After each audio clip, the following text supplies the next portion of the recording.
Assalomu alaykum hammaga. Bugun men o'zimni YouTube blogim uchun birinchi videoni olaman. Mani YouTube blogimni maqsadi men har hafta yakshanba kuni o'zimga yoqqan bitta Lidcode algoritmda ishlab hammaga tushuntirib beraman. To'g'risi mana birinchi videoim bo'lganligim uchun ozgina hayajon to'dasida shunday narsalar bor. Orada bo'lib qoladigan kamchiliklarga, tilimni chalkashib ketmay qoladigan joylariga rozi bo'lasizlar. Ya'ni sekin ko'raveramiz. Men 49-asrda Group Anagrams tanladim. Bu masala menga najot ta'limda Foundation'da bitirayotgan paytimda ham xuddi mana shu masala tushgan.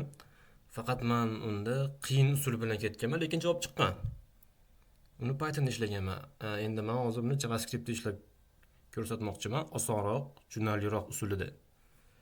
O'zi anagramma deb nimaga aytiladi? Anagramma deb misol uchun bitta array ichida stringlarni oladigan bo'lsak, misol uchun mana it, t, keyin tan turibdi. Misol uchun mana it bilan t.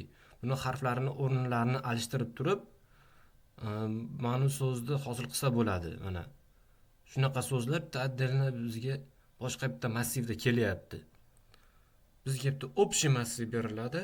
O'shaning ichidan anagrammalarni alohida massivlarga bo'lib olib chiqishimiz kerak bo'lyapti. Endi misol uchun bu narsani qanday qilsa bo'ladi?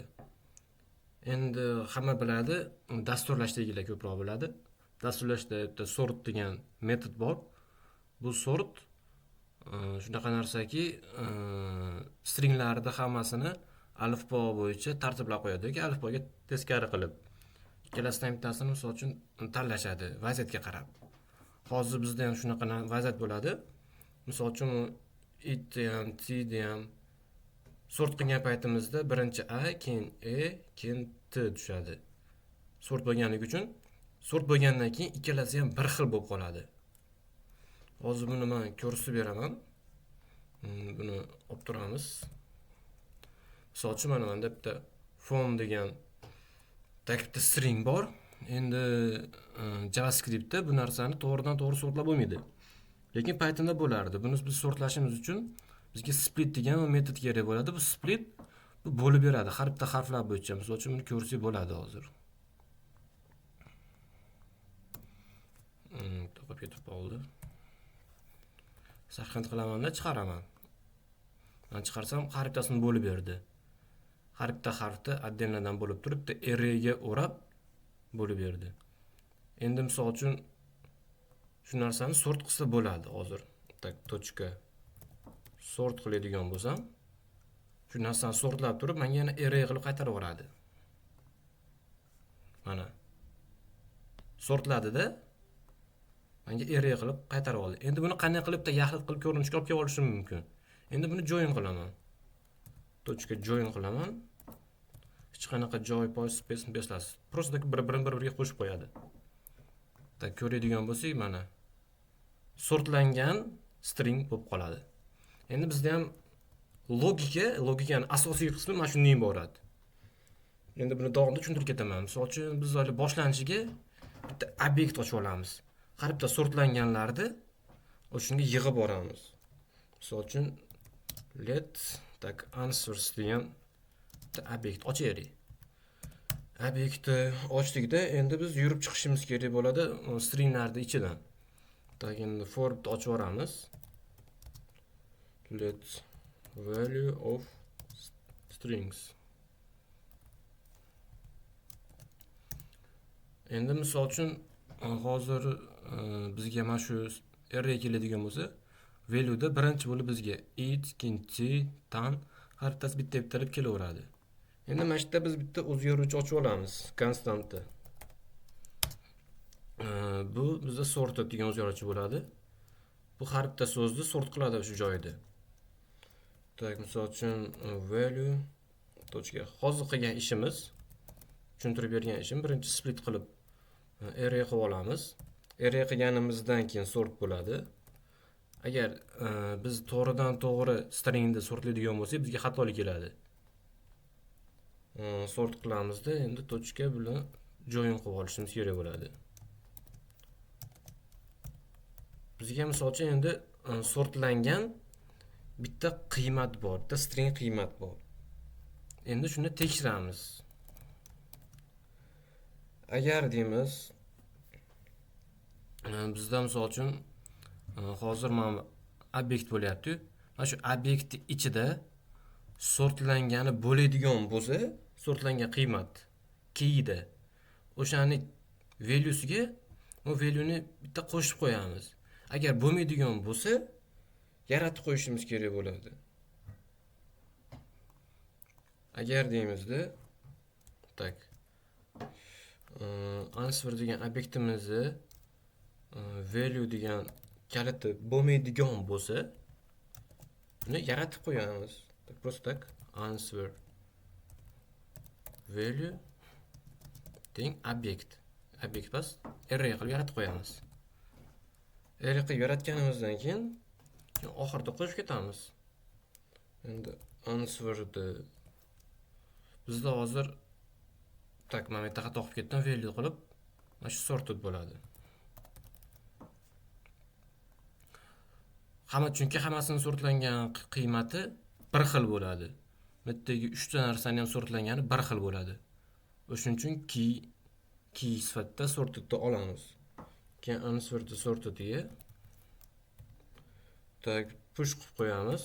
Push degani JavaScript tilida qo'shish, misol uchun array keladigan bo'lsa, arrayni eng oxirgi element sifatida qo'shadi. Bunga valueni qo'shib qo'yamiz. Value qo'shildi. Value qo'shilgandan keyin misol uchun endi hammasi aylanib chiqadi mana shu yerda. Har bitta so'z aylanib chiqadi. Keyin valueni answer'da ko'radigan bo'lsak, answer'da bizda 3 ta key bo'ladi. 3 ta keyni qiymatlarida mana shu 3 tadan bat bo'ladi, keyin natdan отдельный array. Shu arraylar ichidan boshlar yig'ilgan bo'ladi. Ana endi oxirida biz returnga mana bu ko'rinishda berib olishimiz kerak. Lekin bizda hozir obyekt turibdi. Endi JavaScript bitta zo'r tarafi bor. Bizda globalniy obyekt degan bitta obyekt borda. Globalniy obyekt deyishadi. O'zi ham obyekt bo'lsa kerak. Object. Shuni bitta metodi bor, values degan. Valuesga misol uchun answer deb berib oladigan bo'lsam, mana bu yerga narsalarni tak boshqa nomini ko'rsatib beraman. Men yozib qo'yganman, bu uchun men ularni kommentariyaga olib turamiz. Mana buni kommentariydan chiqaraman. Endi mana menda bitta obyekt turibdi. Obyekt ichida name bilan age degan kiyim bor. Bularda o'ziga Aziz bilan 22 degan valuelari bor.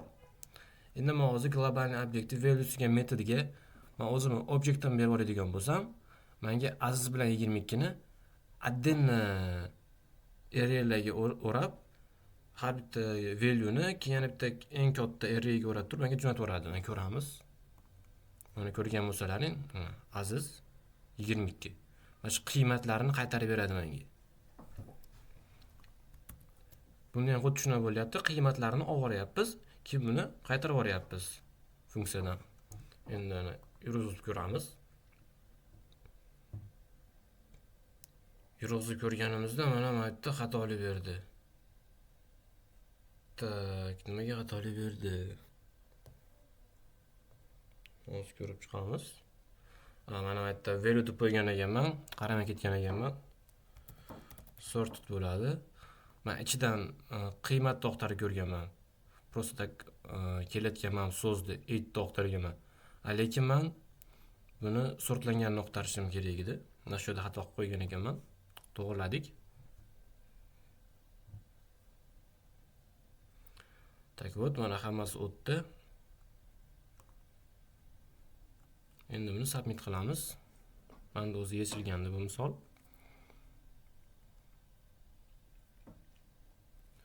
Va вот mana ko'rsalaring bo'ladi. Runtime 37, memory 52. Endi bu middle darajadagi ya'ni medium darajadagi misol bo'lganligi uchun manga bo'laveradi, chunki men hali boshlang'ichman, unaqa senior developer emasman. Yozmanglar, yana bilmas ekansan-u, nima qilarding bilmasang video qilib. Men просто tak o'zim uchun inshaalloh shu darajaga chiqishim uchun harakat qilyapman. Qo'llab-quvvatlaysizlar degan umiddaman. Tak, bugungi algoritm tugadi. Endi men oxirida tak qiziqarli bo'lishi uchun bitta narsa ko'rsatmoqchiman sizlarga. Men har yili Green Card o'ynayman. O'tgan yil ham o'ynagandim, lekin o'tgan yil chiqmagan menga. Bu yil ham o'ynaganman. Kecha payt javoblari chiqqan, lekin men uni ko'rganim yo'q. Bugun ertalab men o'zim yordamlashib tashlab bergan o'rtoqlarimga javoblarni ko'rib berdim, lekin birortasi chiqqani yo'q. Lekin men to'g'ri to'ldirganman, 100%. O'zimnikini hali ko'rganim yo'q.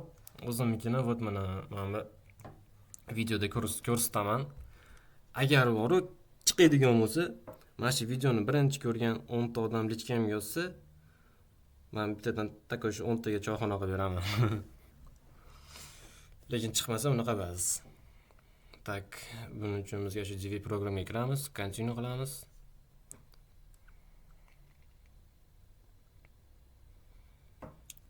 Lekin chiqsa vashi bor, men tayyorlab qo'yganman buni. Kodlarimni.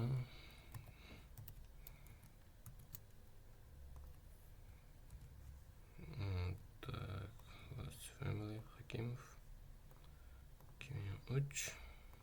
Endi yozamiz bu yoqqa. KK 898. Tak. Bismillahirrohmanirrohim.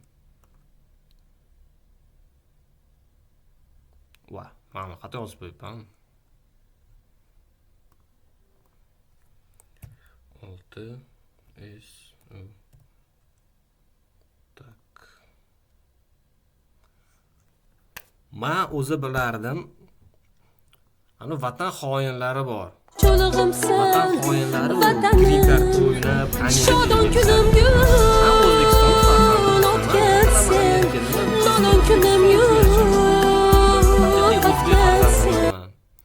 meni qalbimdan degan videoni mashq qilib qo'yaman oxiriga. Meni miyamga, meni qalbimga g'arazlik qo'pol qilib aytganda xitrlik yo'llari bilan qalbimga kira olmaysan. Qalbimda aslo joy yo'q. O'zbegim uchun, o'zbek millatim uchun jonimni tiqishga tayyorman. Sog' bo'linglar, salomat bo'linglar. Like bosib, kanalga subscribe-ni bosib qo'ysalaring, xursand bo'lardim. Thank you very much. Please subscribe.